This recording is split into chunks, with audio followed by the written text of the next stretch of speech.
लिए सीधा रुख करेंगे जहां मनजिंदर सिंह सिरसा क्या कुछ कह रहे सुनवा देते हैं आपको।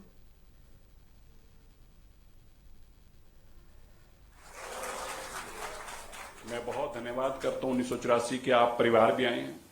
मैं आपको भी कहना चाहता हूं, ये केवल एक भावना के साथ जुड़ा हुआ होता है। इंसाफ के साथ साथ आपको रोजगार के साथ साथ इन सबसे ऊपर ये भावना है। भावना क्या है कि 1984 के पीड़ित परिवारों ने बहुत दुख झेला है, मेरे रहते उनको ये दुख ना मिले। ये भावना को शायद आप भी जरूर समझ पाए होंगे, समझ पाए इस भावना को? नहीं, आप बोले जा रहे हैं, ऐसा तो नहीं समझ पाए इस भावना को। मैं आपका धन्यवाद करता हूं और मैं आपको इतना ही बस कहना चाहता हूं, जो मैंने अल्फाजों में बोला है, मैंने कोई अपनी तरफ से ऐसी बात नहीं बोली, पर मैं अपने अल्फाजों के पास, मेरे पास ऐसे अल्फाज नहीं थे जिनसे मैं अच्छी तरह बोल पाऊं। भावना मुख्यमंत्री जी से इससे भी ज्यादा है जो मैं बोलने में नहीं कामयाब नहीं हो पाया। तो मैं आप सबका फिर धन्यवाद करता हूं। दिल्ली सिख गुरुद्वारा मैनेजमेंट कमेटी का बहुत बड़ा योगदान रहता है, मैं उनका भी समागम के लिए भी, और 1984 की जो उन्होंने लंबी लड़ाई लड़ी। मुख्यमंत्री जी आज भी हमारे केस, कमलनाथ का केस दिल्ली कमेटी के माध्यम से, सज्जन कुमार का केस, जगदीश टाइटलर का केस, ऐसे अनेकों केस में अपनी गुरुद्वारा कमेटी की संस्था का भी बहुत धन्यवाद करता हूं कि जो रात दिन इस सेवा में करते हैं। मैं आप सबका फिर से आभार व्यक्त करता हूं और सिख सेल के आए हुए सभी पदाधिकारियों का भी धन्यवाद करता हूं। थोड़ा शब्द बहुत बहुत धन्यवाद। वाहिगुरु जी का खालसा, वाहिगुरु जी की फतेह। बहुत बहुत आभार, बहुत बहुत धन्यवाद सर, आपके इन भावपूर्ण संबोधन के लिए आपका हृदय से आभार। आज के इस भव्य समारोह की मुख्य प्रेरणा स्रोत दिल्ली की माननीय मुख्यमंत्री श्रीमती रेखा गुप्ता जी, जो निरंतर पारदर्शिता, सुशासन और विकास के मार्ग पर दिल्ली को लगातार लेकर चल रही हैं। अब मेरा उनसे निवेदन, आज के इस अवसर पर संबोधन का एक बार जोरदार तालियों से आइए अभिनंदन और स्वागत। तालियां जोरदार।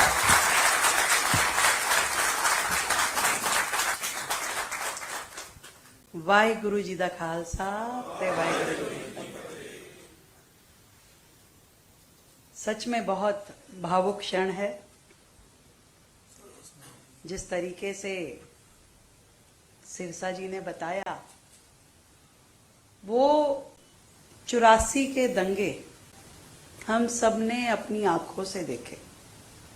मेरी उम्र भी 10 साल की थी। मेरे पड़ोस में सिख परिवार रहता था, बेबी आंटी बोलते थे हम उन्हें, और हर पल ये डर कि कौन दंगाई आ जाएगा, क्या कर देगा, मैं पता नहीं था। छिपके रहता था वो परिवार। उनका बेटा, उसने केश त्याग दिए, छोटे थे, पता नहीं था क्यों हो रहा है ऐसा। और उसके जैसे न जाने हमारे कितने सिख भाइयों ने, कि हमारी पहचान छिप सके इसके लिए केश त्यागे। उस 84 के दंगे में सामने जला देना, इससे भयंकर क्या हो सकता है।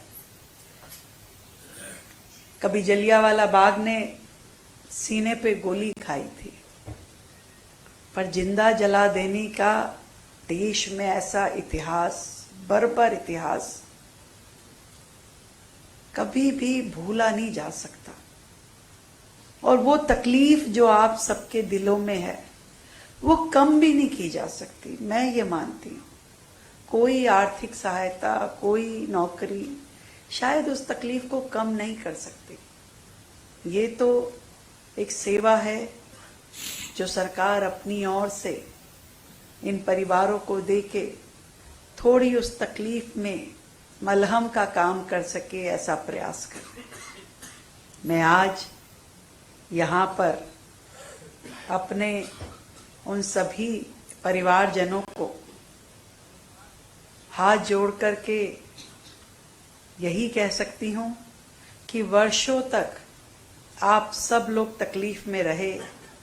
सरकारें आई और चली गई, परंतु जो आपके साथ में व्यवहार होना चाहिए था, जो आपके दर्द को कम किया जाना चाहिए था, वो नहीं हुआ। मुझे आज भी राजीव गांधी जी के वो शब्द कानों में गूंजते हैं, जब उनसे किसी ने कहा कि भाई इतने दंगे हुए, इतने सिख बंधुओं को मार दिया गया, और उन्होंने कहा कि जब एक बड़ा पेड़ हिलता है तो धरती तो हिलेगी ही जब बड़ा पेड़ गिरता है। यानी वो एंडोर्स कर रहे थे कि जो हो रहा है सही हो रहा है, और इसीलिए उनके इतने सारे नेता लोग उसमें इन्वॉल्व थे, जिन्होंने अपने हाथों से ये सब कुछ किया। एक कहानी नहीं है जो सिरसा जी ने बताई, कैसी इतनी हजारों कहानियां हैं जो छिपी हुई हैं, कहते नहीं बन रही है। इतना दर्दनाक वाकया जो इतिहास में दर्ज है, इतिहास शर्मिंदा है ऐसे लोगों पे। और देखिए कितने आराम से वो सारे केस बंद कर दिए गए थे, छोड़ दिए गए थे। ये तो नरेंद्र मोदी जी के आने के बाद जब उन्होंने एसआईटी का गठन किया और दोबारा से सारे केसेस खुलवाए, तब इन लोगों को सजा मिलनी शुरू हुई। सालों बाद तब वो सजा मिली। आज कलेजे में ठंडक पड़ती है जब इन लोगों को सलाखों के पीछे देखते हैं, जब इनको कोर्ट ने सजाएं दी। नहीं तो चले गए थे, छूट गए थे। तब सरकार ने आकर के मुआवजा दिया परिवारों को। हमारे जैसी सरकारों को ये कहा कि राज्य सरकारों को कि मदद कीजिए इन परिवारों की। जो आपने लड़ाई लड़ी, गुरुद्वारा प्रबंधक कमेटी ने, सिख प्रकोष्ठ ने हमारे लड़ाइयां लड़ी, कोर्टों के दरवाजे खड़खड़ाने पड़े न्याय के लिए। ये केवल दंगों की कहानी नहीं है, ये मानवता के पन्ने हैं जो इस न्याय की यात्रा में लिखे जाएंगे कि आदमी को आदमी तो समझो, बंदे को बंदा तो समझो।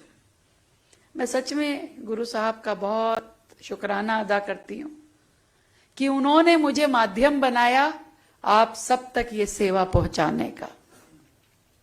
उन्होंने मुझे माध्यम बनाया ये अपनी 350वीं शहादत दिवस को समागम के रूप में दिल्ली शहर में मनाने के लिए। उन्होंने मुझे ये सेवा दी। ये मेरा सौभाग्य है कि आज पूरे देश से भक्तों का, संतों का इतना आगमन हुआ और हम धन्य हो गए उन सबकी सेवा करके। मैं सिरसा जी को रोज कहती थी, मैंने कहा कमी ना पड़ जाए, देखो आप लंगर की कमी ना हो, व्यवस्था की कमी ना हो, सर्दी का टाइम है, लोग यहाँ के ठहर रहे हैं, पर ईश्वर की बड़ी कृपा रही। और जब ये लाल किले का हादसा हुआ तो सच में ये लगा कि अब तो ये कार्यक्रम ही कैंसिल करना पड़ेगा, कर नहीं पाएंगे। हमने फिर देश के गृह मंत्री अमित शाह जी से बात करी कि सर क्या करें, इतना बड़ा आयोजन रखा हुआ है, न्योता गया हुआ है, अब ये हादसा हो गया। कह रहे चिंता नहीं करो, तुम अपना आयोजन करो, मैं खड़ा हूं। इतनी बात उनका कहना था, हमारा दिल खुल गया। नहीं तो लाखों लोगों का आगमन हो और चींटी तक को भी चोट ना आए, ऐसा संभव नहीं हो पाता। इतनी व्यवस्थाएं खड़ी करी। और तभी मैंने सिरसा जी को कहा था कि गुरु साहब का शुक्राना करने चलना हुए। उन्होंने हमारी बड़ी इज्जत लगी, बड़ी लाज रखी कि बहुत सुंदर से कार्यक्रम हुआ और सबको बड़ा अच्छा लगा, बड़ा आनंद हुआ। बच्चा, बड़ा, बुजुर्ग दूर दूर से आकर के उन्होंने गुरु साहब के चरणों में शीश नवाया।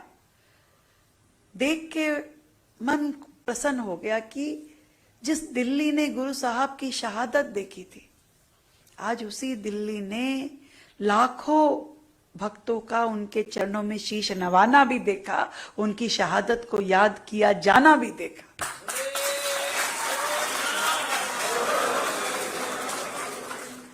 अमृतसर जाकर के हमने पूरी कैबिनेट के साथ में गुरु साहब के चरणों में शीश नवाया, शुक्राना किया और कहा कि प्रभु बस हमें इस सेवा के काम में आगे बढ़ाते रहो। जो दिल्ली के दिल में दर्द है हम उसे कम करते रहे। जो सेवा आपने हमें दी है इसे हम अपनी पूरी ताकत से निभाते रहे। जितनी समस्याएं दिल्ली की हैं उनका समाधान करने के लिए दिन रात लगे रहें। और मैं सच में इस बात का धन्यवाद करती हूँ अपने माननीय प्रधानमंत्री मोदी जी को कि उन्होंने मुझे कैबिनेट इतनी बढ़िया दी है, सिरसा जी जैसे मंत्री दिए जो एक आवाज पे मैं आधी रात कुछ कह दूं तो उसको पूरा करने के लिए लग जाते हैं। मैंने अभी भी इनको कहा मैं वीर बाल दिवस करना है, वही बढ़िया करना है, जोरदार। चिंता नहीं करो दीदी, तुसी बढ़िया करेंगे। और ये 350वां शहादत दिवस भी एक दिन में नहीं खत्म कर रहे, पूरे साल बड़े बड़े आयोजन होने हैं, पूरे साल चलना है। तो बस आज आप सब यहाँ हैं, हमारे सभी अधिकारी यहाँ हैं, उन्होंने हमारे भाव को समझा और इस काम को, नियमों को बिल्कुल काट छाट के मिनिमम पे लाके उन्होंने इस भावना का सम्मान किया कि हम इन परिवारों की मदद करें। तो उनको भी मैं साधुवाद देती हूँ कि आपकी सेवा भी गुरु साहब के पास दर्ज हो गई है कि आपने इस काम में मदद करी और हम सब मिल करके इन परिवारों को थोड़ी सी राहत दे सके। आप सबका बहुत धन्यवाद, आप समय निकाल के आए और यहाँ पर हम इन परिवारों के साथ में खड़े हो सके। बहुत बहुत धन्यवाद।